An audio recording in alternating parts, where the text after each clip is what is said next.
Hey everybody, Jason Cutter here. Final part 3 of my conversation with Lamar Johnson from UT Austin. Super excited. If you didn't check them out, as always, please go back and listen to part 1 on authenticity, part 2 on persuasion. Just some background. Lamar is a longtime Proctor and Gamble veteran. He spent 33 plus years there, going into a sales role, even though he wasn't sure that's what he wanted to do, and then making a long career out of it, returning back to his alma mater, the University of Texas at Austin, and being a founding member of their program, being involved with it, being a part of the corporate sponsorship, the corporate partners, the sales club that's there. Let's talk about the future of sales. So we've talked about authenticity, persuasion. Now let's talk about the future. What do you see? Let's talk about buyers first. What do you see buyers wanting more of or less of from salespeople moving forward, especially, and this is why I love our conversation, especially compared to maybe where things were 40 something years ago when you started and what people expected from a salesperson? So where I think things are going, and universities are beginning to see this because companies are demanding it of students coming out of the business schools and other schools in the university, but data analytics, big data, the ability to analyze data and parse that data in a way that buyers can make sense out of it and can make decisions with it. Buyers have limited time. They're looking at lots of different things. A trusted sales reps can bring an analysis of an enormous amount of data and present the true insights from that data in a way that provides the buyer a better tool in which to make a buying decision. So I think we're coming from salespeople will have to be able to understand data. We'll have to be able to analyze data. We'll have to be able to use tools like, I'll name a brand, Tableau, to be able to take an enormous amount of data and then present it in a pictorial fashion that gets people's attention in a short period of time. That's going on in the marketing world. It's going on in the finance world. It's critically important today and will be even more critically important going forward. And that's one of the reasons we have a requirement for a business analytics course as part of our sales minor at UT. Oh, and I love that. And especially with what you said too about they want this information, but the buyers having less time, like it feels like we all do. And so they just want help making that right decision. They want that analysis done. I've been saying it for a while now is people don't want a salesperson to give them information and knowledge anymore. They want the wisdom in how to apply the features and benefits of a product to their specific situation. And that's not different than executives they don't want to see the spreadsheet that you did the work on. They want you to be able to translate that spreadsheet into the insights from that spreadsheet and what it means for the business going forward. And that's how you sell a CEO, a senior vice president, a director on the idea is by parsing the data out in a way and then having enough intelligence and enough knowledge of the business to say, here's what the data is telling us. And that's the same approach a salesperson needs to have with a buyer. Here's a bunch of data. I've crunched it. Here's what this data says. 1, 2, 3. And if you're in an authentic, trusting relationship, that buyer loves you for doing that kind of work for them. If they don't have that relationship, they may be skeptical that you're bringing in something that doesn't add up at the end of the day. Well, in the first part that you were talking about just now was dealing with CEO or executives. That's you're referring to if you're an internal employee and going back to what we talked about in the last episode where everything in life is sales. And so when you're getting them to go through or see whatever it is that you're wanting to have them approve or agree with, that's what you're referring to, right? Yeah, exactly. So there's so much data available today that wasn't available 10, 15, 20 years ago. And it's only going to be more types of data used to make decisions, but it's overwhelming. And so you've got to have a way to parse it down. You've got to have people that are smart enough, and this is one of the places sales are going to. It's going to require brain power to be able to analyze data and then translate that data into salient points that the buyer understands and then make that connection between your products and what the buyer needs to solve their problem. Where do you see that part in the programs at UT and in general in these sales programs, what you're seeing in the sales club, especially relative to the market where sometimes salespeople can, like they have the language of their company and their solution, and then they go to a potential buyer and they're using all their jargon or technical stuff, and it's two different people talking two different languages, and then buyers are like, yeah, confused minds never buy, right? And they're just like, Right. I don't get it, never mind. Exactly. And that's where the sales rep, if they haven't done their homework, if they don't understand the customer, if they don't understand their needs. The best salespeople understand the language of the customer, and they understand how the customer does business. They understand the acronyms. They understand the strategy of the company. Most of this stuff is available on an annual report or in the newspaper or something where people have said, this is what we're trying to get done. And you've got to be able to tailor and understand how your product fits that company strategy and be able to articulate the solution in language they understand. That's critical. What do you see in the future of sales for salespeople, like doing more of? Is it just more and more of that consultative, boiling it down, here solutions, or do you see anything else changing in sales now and moving forward relative to what we've been talking about? Well, I think we've been evolving to this consultative selling model over the last 20 years, maybe. And it's not pervasive yet. There are too many salespeople, I think, that are doing the surface job, and some of them are getting away with it because they have a relationship. But I think in the next 5 to 10 years, it'll be critical that the salesperson is a business person, not just a salesperson. And as a business person, has analyzed data and has understood the finances of the company they're doing business with, and they're able to translate their products into the benefits from a company's perspective, looking back. And I think if you look at salespeople today that sell big things, big systems, millions of dollars worth of stuff, that's the approach they take. They're getting paid a bunch of dollars, but you can't go in and sell 100 servers or 1,000 servers to a company without really understanding that customer's business and why they need that server and why they need your server to begin with. If you're selling the smaller things, it's not quite as important, but it's not quite as important to really have that business acumen to understand the need. So salespeople are going to become high-powered business people that understand the customer's business as well as that customer understands their business. Well, and I think that's where I'm excited about programs like yours, like these professional sales programs, minors, bachelors and beyond in courses, is helping people understand that and preparing them for that. More on the consultative, less on the transaction, less on the relationship side. And I think that the old school model is very like the wine and dine and happy hour and networking and this and that. And it's like, what's the actual solution, and leveraging too much relationship. If you look at the world, and I'm talking about younger people than me, your age, for example, buyers too, they're into lifestyle, they're into more time with their family, they're into health stuff. The 3 martini lunch, it had gone away before I started years ago, but taking people out for big dinners and doing all that stuff, it's going to continue to be less important because people don't want to do that 4 nights a week. They want to be with their family, they want to be at the soccer game with their kids, they want to be where it is, and the opportunity to schmooze them, unless it's something really unique. And one of the more unique ways, and this goes back 20 years, when the BlackBerry was launched. Going way back, this is back when.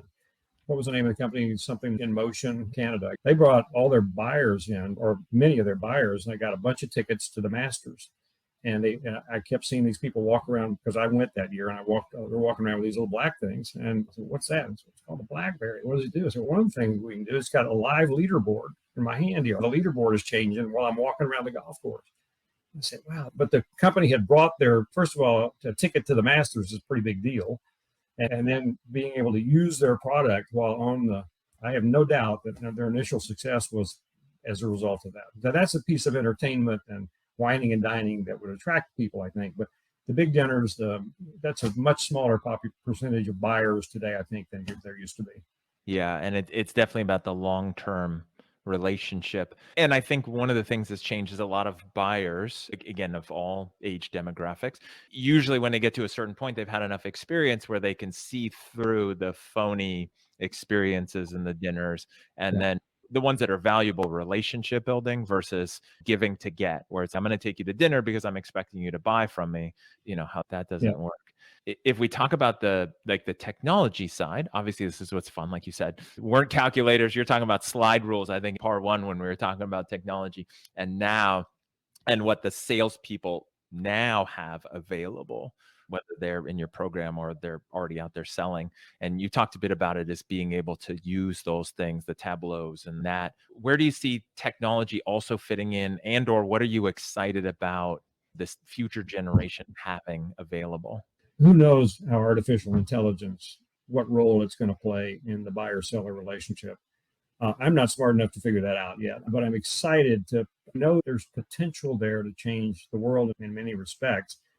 I'm already trying to figure out how it can save me time, and I've played around with it a little bit, but would love if some company out there has figured out how to leverage artificial intelligence in the buyer-seller interface world. What's that going to look like in the future when information is available to everybody all at the same time by pushing buttons?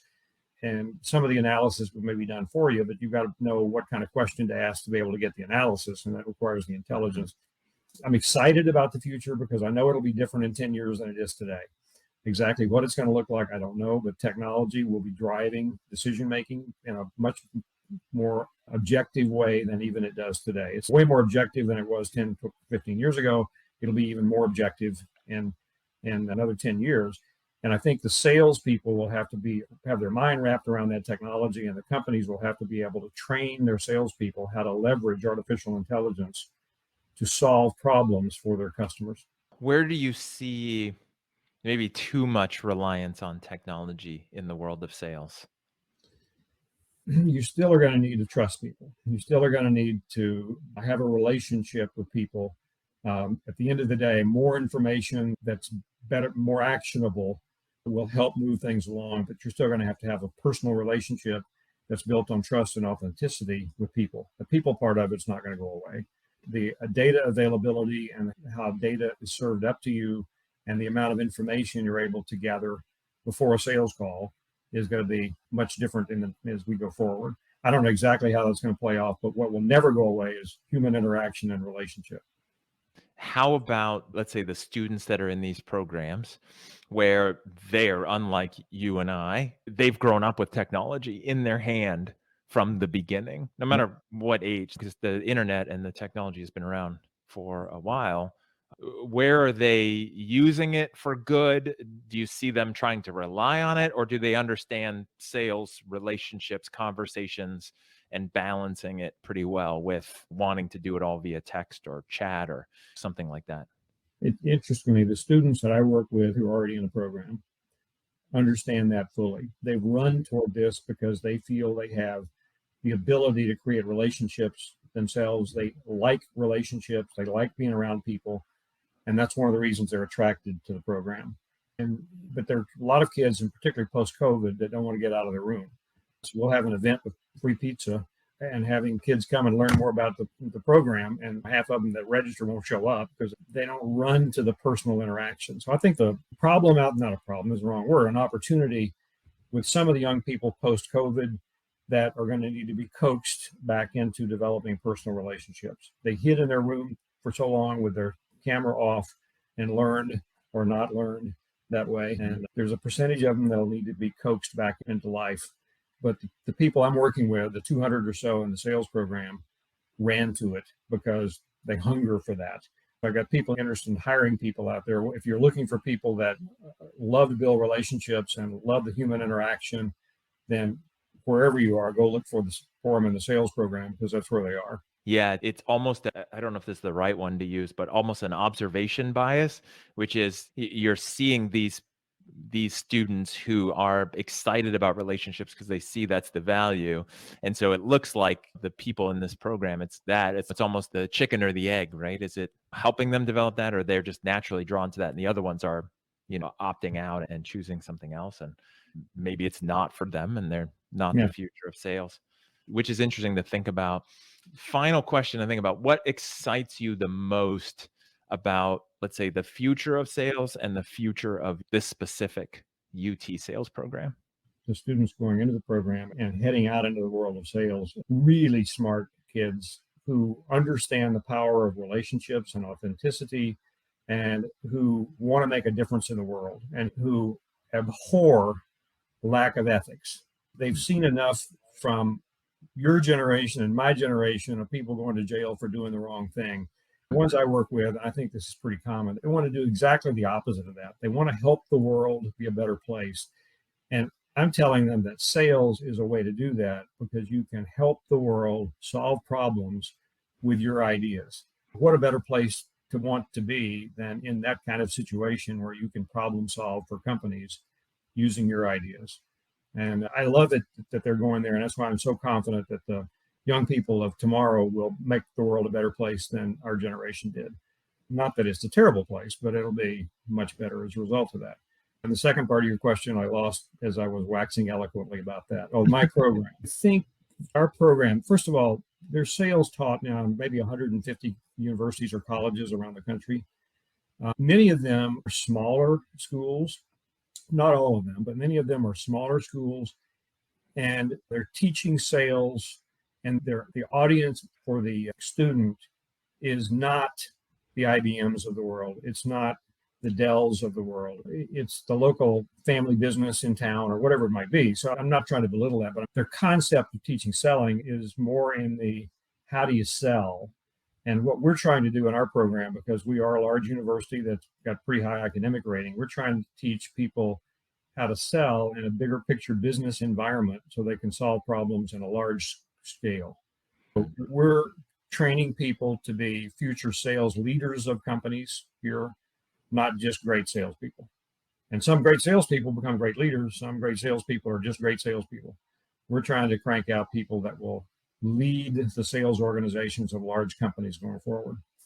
I love it. I think that's great. And I'm really excited about what you said about the future and what they want and how they want to be in sales. And that's why I love these conversations, want to get these out more, and excited by more and more schools with more and more students growing their programs to fill the world with people who see sales different. Again, Lamar, thank you for being here. For people who want to connect with you, I mentioned the other ones. The links will be in the show notes. LinkedIn, you're on LinkedIn, so Lamar Johnson, and then also the University of Texas McCombs School of Business. The link will be in there. I know they can find that in there. Again, thank you for all of this and for what you're doing to take all of your experience and help shift the world of sales with the future salespeople. I appreciate that, and for you being here. I have fun every day. Jason, thanks for including me. I love it. And thank everybody for being here, tuning in, being a part of this journey, and doing what you can to shift the way sales is done. Thank you for being here and for being a part of this journey to help fill the world with authentic persuaders.